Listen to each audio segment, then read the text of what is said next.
দেখো, তোমাকেই আমি প্রথমে দেখাবো যে প্রচুর মানুষ ভিড় করেছেন, ভিড় সামাল দিচ্ছেন পুলিশ। শুধুমাত্র রাজনৈতিক নেতারা নন, এবং এর পাশাপাশি সাধারণ মানুষের কাছে বুদ্ধবাবুর যে গ্রহণযোগ্যতা সেটা আজকে কার্যত প্রমাণ হচ্ছে। কারণ গোটা বাড়ি জুড়ে যেইখানে থাকতেন সেখানে চারিদিকে সাধারণ মানুষের যেই উপস্থিতি দেখা যাচ্ছে, প্রিয় কমরেডকে, প্রিয় মুখ্যমন্ত্রীকে, প্রাক্তন মুখ্যমন্ত্রীকে শেষ দেখার জন্য, একবার শেষ দেখা দেখবেন প্রচুর মানুষ। আমার ভিডিও জার্নালিস্ট রবিকে যদি বলি, রবি চারিদিকে সেই ছবিটা দেখাচ্ছে, তুমি দেখতে পাচ্ছ। আমি একবার তাদের সাথে কথা বলে নেবো।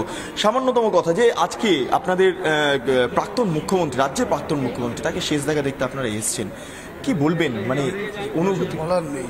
ওনার মতন মানুষ এই মুহূর্তে পশ্চিমবাংলায় খুবই প্রয়োজন ছিল। আমাদের ব্যাড লাক যে আমরা এরকম একটা মানুষকে এই মুহূর্তে হারালাম। আমি আরো মানুষের কাছে যাব, আপনার কাছে একটু যাব, যে আপনি সাধারণ মানুষ, এখানে এসেছেন, পার্টি কর্মী লোক আছে, পার্টি কর্মী। আজকে প্রিয় কমরেড, আপনার এতদিন ধরে যাকে মুখ্যমন্ত্রী হিসেবে দেখেছেন, আজকে তার শেষ যাত্রা, সেটা আমরা খুব মর্মান্বিত আছি। আমরা জানি না এর জন্য উপর আর পাবো কি না, এই জন্য আমরা খুবই দুঃখিত আছি। আমরা পাড়ার লোক, আমাদের পাড়ায় থাকেন, আমরা এই পাড়ার লোক। ওনার হয়ে আমরা ব্রিগেডে অনেকবার ব্রিগেডে সারা রাত ছিলাম, সারা রাত জেগে আমরা করেছি, পার্টির জন্য কাজ করেছি। আজ আমাদের খুব দুঃখ লাগছে যে আমাদের পার্টি ছেড়ে চলে গেছে। প্রায় চোখে জল চলে আসছে। আমি আরো বেশ কিছু মানুষের কাছে যাবো, একটু আপনার কাছে যাবো। তুমি কথা বলো তাদের কাছ থেকে, এই অনুভূতিগুলো সত্যি হয়তো মূল্য দিয়ে বিচার করা যায় না, আজ যেই অনুভূতি নিয়ে তারা এইখানে ভিড় জমিয়েছেন।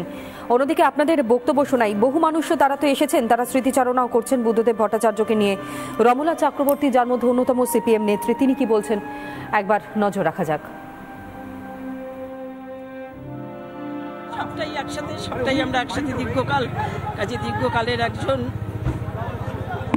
আমার সহকর্মী, আমার নেতা, তার চলে যাওয়াটা আজকে তো মনে রাখার বিষয় শুধু নয়, চিরদিন মনে রাখার। ব্যক্তি জীবনে, আমাদের রাজনৈতিক জীবনে এই আগস্ট মাসটার যেমন রবীন্দ্রনাথ শুরু করেছেন 22শে শ্রাবণ, আমি একটু বাইরে ছাড়া তো হবে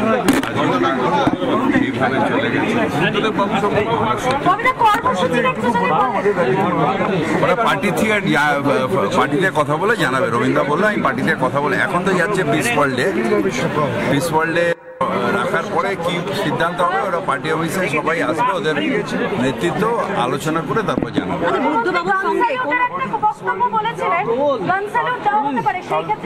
সেটাও আমরা বলেছি, পার্টির থেকে ওনারা আলোচনা করবে, আবার পার্টি মিরাদির সাথে আলোচনা করবেন, করে আমাদের জানাবে।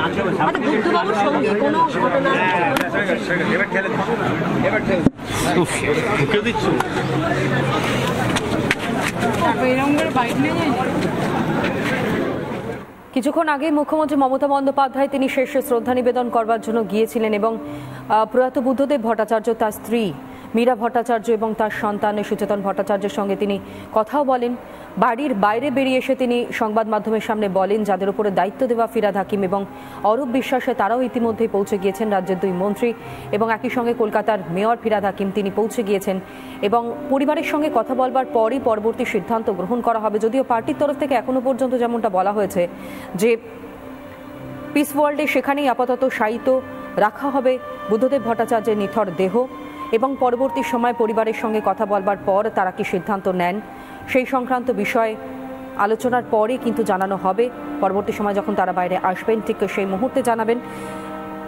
অন্যদিকে আব্দুল মান্নান প্রাক্তন বিরোধী নেতা শুধু নন, একই সঙ্গে কংগ্রেস নেতা। হয়তো মতাদর্শের দিক থেকে তাদের কিছু ভেদাভেদ ছিল, কিন্তু কোথাও গিয়ে তিনিও আজ মর্মাহত আজ এই প্রয়াণের খবর পাওয়ার পর। আব্দুল মান্নানের বক্তব্য শুনুন। না, খুবই মর্মান্তিক, দুঃখজনক, সরকারের ব্যাপার। দেশ শেষে উনি খুবই অসুস্থতায় ভুগছিলেন, তার শারীরিক সুস্থতার ছিল, তবুও একটা প্রয়াণের একটা প্রচুর রাজনীতিতে একটা শূন্যতা, স্বচ্ছ ভাবমূর্তির লোক, এবং আজকের যুগে যখন বিরাট সব কোটি কোটি টাকার মালিক, তখন তিনি এত অনাড়ম্বর জীবনযাপন করতেন। আমি তাকে বিধানসভা অনেকবার বলেছি, আপনি একটা এরকম মুখ্যমন্ত্রী একটা ফ্ল্যাটে এরকম নিচে একটা ফ্ল্যাটে অন্ধকার কূপের মধ্যে থাকেন, কেন এগুলো রয়েছে? পুলিশ কমিশনার এরা সব, তারা সব বড় বড় ফ্ল্যাট নিয়ে থাকছে, পার্ক স্ট্রিট আছে, আলিপুরে সব বড় বড় বাংলো নিয়েছে, ডিএমএসপি এরা সব, তো আপনি গেলেন বলে আমার তো কোনো অসুবিধা নেই, আমি ঠিক করি একটা মিটিং করি, সরকারি মিটিং। ও অনেকেই সম্মানটা দিয়ে কথা বলতো, কারণ দেখতাম প্রত্যেকের হাতে 1 বছরের বড় বাইরে নেয়, তার উনি দাদা বলতেন। আমাদের তো অফিস না কিনে জয়নাদাকে সব দাদা বলতেন, যেটা অন্য সময় অন্য কোনো রাজনীতিতে দেখা যায় না। আর এই মুহূর্তে সরাসরি আমি এই 59 নম্বর পাম অ্যাভিনিউয়ের যে বাড়িতে এখনো পর্যন্ত তার নিথর দেহ অর্থাৎ প্রাক্তন মুখ্যমন্ত্রী বুদ্ধদেব ভট্টাচার্যের নিথর দেহ শায়িত রয়েছে, সেখান থেকে সরাসরি অনির্বাণ সিনহা আমাদের অপর সিনিয়র এডিটর আমাদের সঙ্গে রয়েছে। অনির্বাণ, একটা সময় আমরা দেখেছিলাম যে বিভিন্ন সময় সমালোচকরা তারা বলেছিলেন 2011 সালে যখন 34 বছরের বাম শাসনের অবসান হলো, তার পরবর্তীতে বুদ্ধদেব ভট্টাচার্যের দক্ষ রাজনীতিবিদ হিসেবে এই যে নাম, তা নিয়ে একটা প্রশ্ন চিহ্ন সামনে আসে। কিন্তু দেখো আজকের দিনে দাঁড়িয়ে যেন সবটাই ম্লান। বহু মানুষও তারা ভিড় জমিয়েছেন, শুধুমাত্র বাম নয়, ডান মনস্ক যারা রয়েছেন তারাও আজ ভিড় জমিয়েছেন। অনির্বাণ,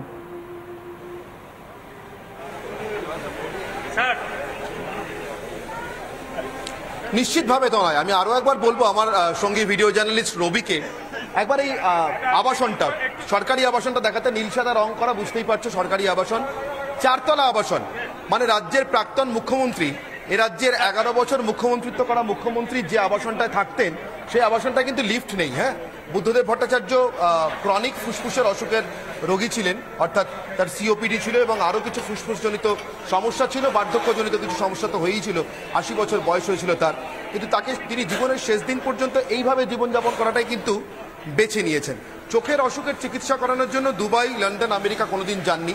যতবার চোখের চিকিৎসা করাতে গিয়েছেন, মুখ্যমন্ত্রী থাকাকালীনও চেষ্টা করেছেন কিউবা যাওয়ার, কোনো সমাজতান্ত্রিক দেশে গিয়ে চিকিৎসা করানোর, অথবা এমন কোনো দেশে গিয়ে চিকিৎসা করানোর যেখানকার চিকিৎসা খরচাটা অন্তত ভারতের চিকিৎসার খরচার সঙ্গে সমান। হয়তো চিকিৎসা শাস্ত্রের বিজ্ঞানের উন্নতির জায়গা থেকে তারা কিছুটা ভালো চিকিৎসা দিতে সমর্থ এই জায়গা থেকে। কিন্তু চিকিৎসা থেকে শুরু করে জীবনযাপন কোনোদিন কোনো কিছুতেই বাহুল্য পছন্দ ছিল না।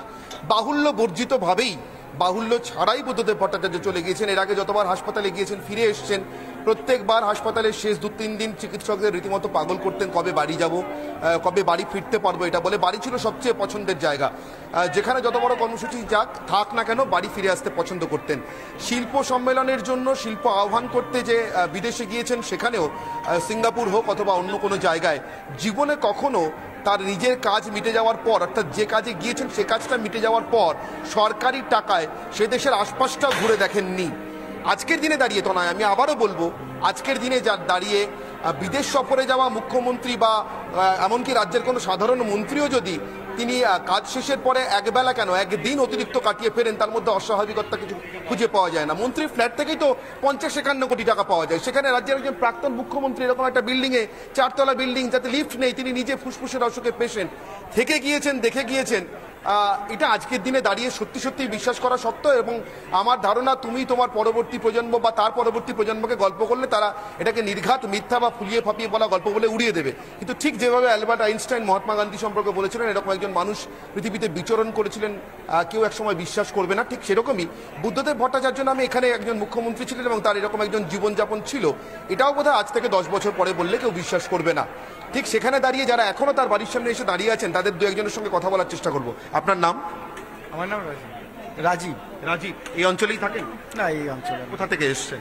আমি আমার স্ট্রিট থেকে। আমার স্ট্রিট থেকে এসছেন কি দেখবার জন্য? বুদ্ধদেব বাবুকে? হ্যাঁ, দেখবার, একটু আমার বসও এসেছেন তো। আচ্ছা, তার সঙ্গেই এসছেন।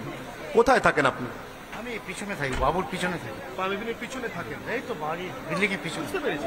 কতদিন আছেন, মানে কতদিন ধরে দেখছেন বুদ্ধদেব বাবুকে? হ্যাঁ, অনেকদিন। আমাদের বাচ্চাবেলায় আমরা বুদ্ধদেব, আপনাদের ছোটবেলা থেকে। মুখ্যমন্ত্রী তো হওয়ার পরে তো অনেক কিছু বদলায়, পুলিশ বাড়ে, প্রোটেকশন বাড়ে, সুরক্ষা বাড়ে, বড় বড় গাড়ি আসে। বদল দেখেছিলেন বুদ্ধদেব বাবুর কোনো? কিরকম ছিলেন মুখ্যমন্ত্রী? খুব ভালোই লোক ছিলেন, খুব ভালোই। তখন রাস্তায় দেখলে চিনতে পারতেন? হ্যাঁ হ্যাঁ, কথা বলতেন? উনি, আমরা আসতাম, যেতাম, ঘুরতাম। মুখ্যমন্ত্রীর বাড়িতে আসতেন, যেতেন?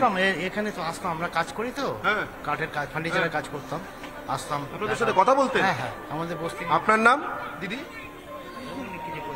আচ্ছা, তনয়া যারা আসছেন যাচ্ছেন, দিদি আপনার নাম কি? আমার নাম বাসন্তী গুছে। এখানে থাকেন? হ্যাঁ, পামা মেনু। বুদ্ধদেব বাবুকে দেখেছেন? হ্যাঁ, আমরা অনেকবার দেখেছি ওনাকে। অনেকবার দেখেছেন? অনেকবার দেখেছি। কথা হতো আপনাদের সঙ্গে? না, অতটা হতো না।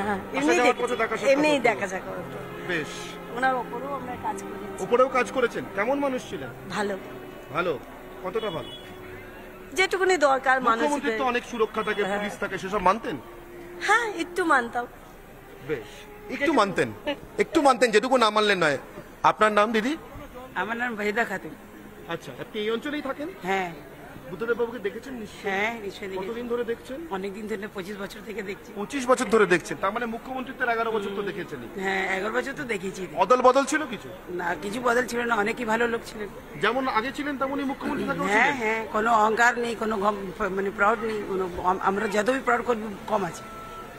অর্থাৎ তনয় যেটা বলছিলাম, তোমাকে আবারও বলবো যে এই নামে একজন মানুষ এইভাবে মুখ্যমন্ত্রিত্বের সময় এবং তারপরেও আরো 14 বছর বা 13 বছর ঠিক এইভাবে বেঁচেছিলেন, এইভাবে জীবনযাপন করেছেন।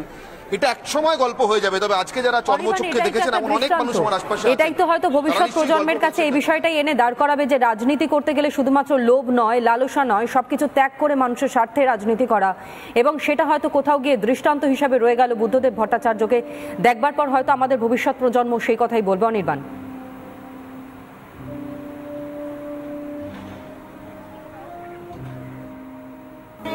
আমার প্রার্থনা শোনো 25শে বৈশাখ, আর একবার তুমি জন্ম দাও রবীন্দ্রনাথের।